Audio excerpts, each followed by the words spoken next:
Hi, my name's Dave. I was a caregiver for my father. My father was 46 when I was born, so I was the end of the line. Took care of him for over 6 years. Moved in with him with the idea, well, when he had me move in, he supposedly only had about 6 months to live, and it turned into 6 marvelous years. He had emphysema. He smoked on and off throughout his life. I guess the hardest part about being the caregiver was seeing this man I've known all my life, even though I got to know him a lot better while I was taking care of him. Just the degradation of his body and how he could no longer function the way he used to. The sheer frustration on his face of speaking. He was a very eloquent man, and to be constantly interrupted by his own coughing and wheezing and trying to catch his breath, that was just to see the frustration on his face was probably the hardest. The opportunity to get to know my father as an adult was probably the most profound thing that came out of all of that. Growing up as a kid, my father always had 2 or 3 jobs and wasn't in the house much. I moved out and was on my own by the time I turned 18. So to go back and live with my father in the house that I grew up in at age 31, and to really get to know him as a friend, as a man, was probably the most profound thing that affected me. Mm-hmm. Is there anything you miss about caregiving? Would you ever do it again? I wouldn't actively seek to be a caregiver again, but should the situation arise with someone close or someone, family or loved ones, I wouldn't hesitate to do it again. It's certainly not easy, and I have much more fonder memories of it now, several years removed from it, than some of the very long days during the caretaking times. It wasn't all peaches and cream. My name is Becky Robinson. I was married to Malcolm Robinson for 21 years.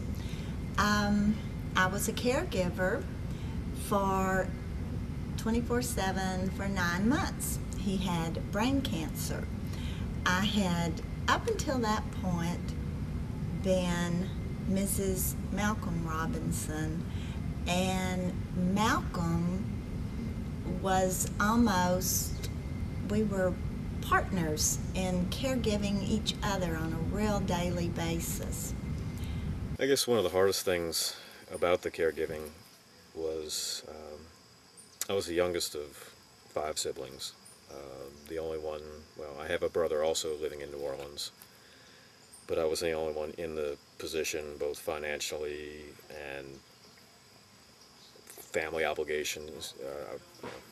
No family of my own, so I was fairly free and able to do it. Again, when I first got into it, it was only to be for 6 months to a year or so, we thought.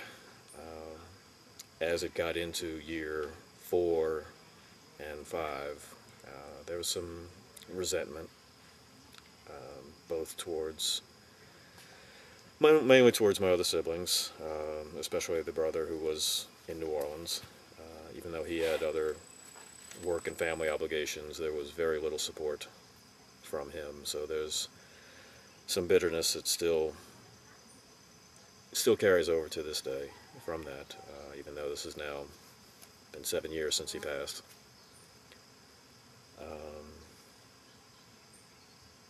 Some of the long days where the phone wouldn't ring and friends or family weren't calling, and it was just me and Pop, and Wheel of Fortune and Jeopardy and endless gin rummy games. Now, the endless gin rummy games I loved, but the tedium and routine of the day after 4 or 5 years really got to a point where a sister from Orlando came and was visiting and said, she realized I was just not myself, and said, you really need to get out of here for a while.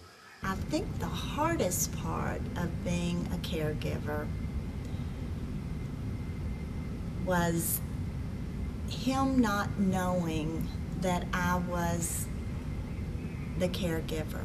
It was very important for him to still be my husband, be the head of the household. He had always taken care of me, taken care of the children in the family, and that was the hardest part, was to do all the daily things. He had brain cancer. He couldn't, the thought process never ever deteriorated. That was a blessing for all of us. But he couldn't walk. He couldn't get up and down. So it was physically draining. But, and the good part was I really pulled it off. Up until 5 days before he died, he was writing the checks and I was going through the drive-through with him in the car so he could pay for lunch. So he was still in charge. My advice to anyone trying to or taking on the situation would be not to be so stubborn and thinking you can take care of it all yourself. Because even if you can,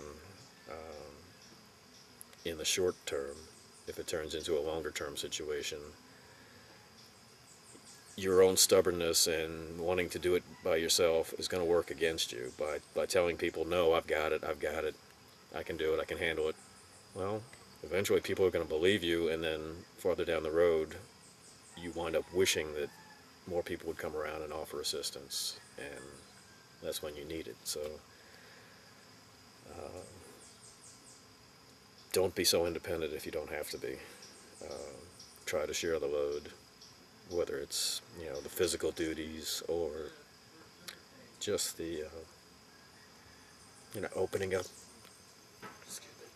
Part of my problem and my family's problem was always internalizing and, keeping everything to ourselves and not venting. When we do vent, we explode, but not releasing frustrations and such.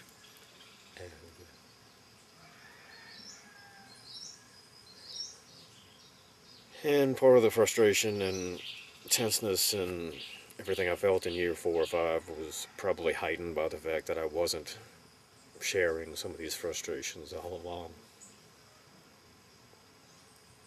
And that hurt you in the end. Oh yeah, absolutely. Whether it's tension, headaches, or stomachs, or upset, sleepless nights, etc. Yeah. We were struggling to figure out how to get him to the doctor, but he was still in charge. And when we made that last visit, and they basically said, there just isn't anything else we can do. We can do a little bit more radiation. We had already done some experimental radiation called the Peacock. We drove to San Antonio 5 days a week. From Austin to San Antonio is about an hour and a half drive in traffic. And back and forth 5 days a week for 6 weeks. I slept right next to him every single night, including the last night, holding his hand. The last little bit, he couldn't communicate except with his eyes. But he was in charge up until the last second. And that was the thing I was the most grateful for. One of the things I wish I had done while I was taking care of my dad was to record more, either video or tape, or to have him tell me stories and actually write them down.